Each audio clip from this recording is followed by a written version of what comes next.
Alabama Attorney General Steve Marshall broke down in tears as he revealed his wife suffered from drug addiction and mental illness before her suicide on Sunday.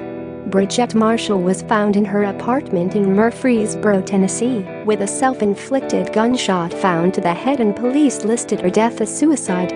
An emotional Mr. Marshall, with his adult daughter and other family members standing behind him during a press conference, sobbed as he wondered if his wife of more than 20 years would still be alive if he had turned down his appointment in February 2017. Mr. Marshall sobbed throughout a 21-minute press conference at his church on Wednesday, surrounded by his 20-year-old daughter Faith and other family. It's tough, he began before detailing his wife's health issues dating back to her childhood, when she suffered intense migraines. She'd come home and spend days in dark rooms trying to get over the pain, but it didn't go away. Nothing helped, he said. The migraines led to an addition to the hydrocodone and fentanyl used to treat them, and she didn't completely embrace recovery after a stint in rehab. Mr. Marshall said she also showed early signs of mental illness and during their marriage was diagnosed with a depressive disorder and anxiety.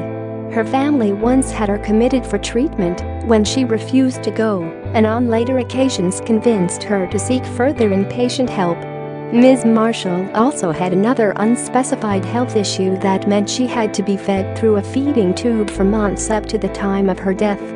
Being in the public after her husband's appointment made Ms. Marshall more anxious to the point she felt like everyone was watching her. It's not a sign of weakness, let's make that clear. Nobody wants to be mentally ill, Mr. Marshall said. Share this article. Eventually she felt she couldn't be in the state any longer and rented an apartment in a complex her family didn't even know the location of until May, but spoke on the phone with Mr. Marshall every day.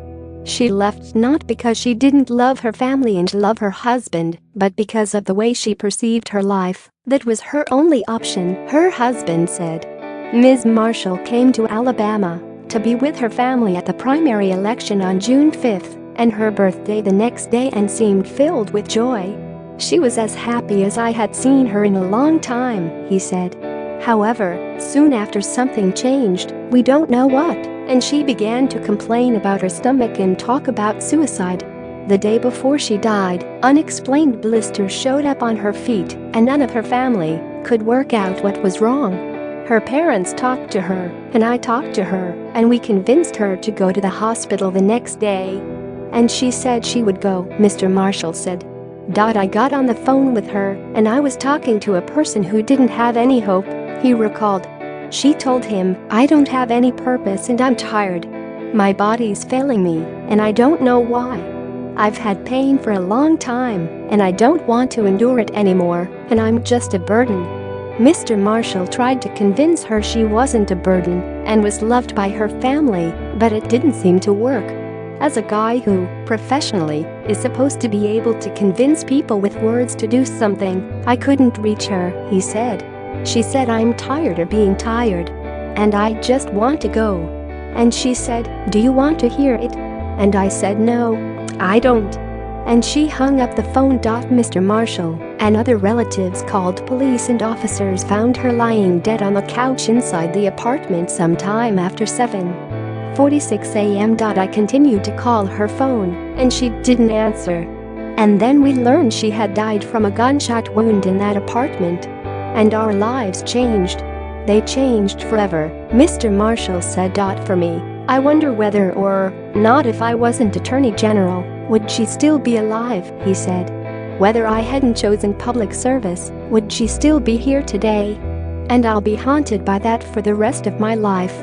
I hope someday to be able to forget that conversation we had that Sunday morning and remember what she did for others.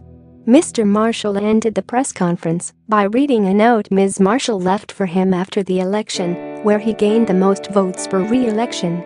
Steve, I knew you would pull this off. It was a great birthday gift I knew was coming.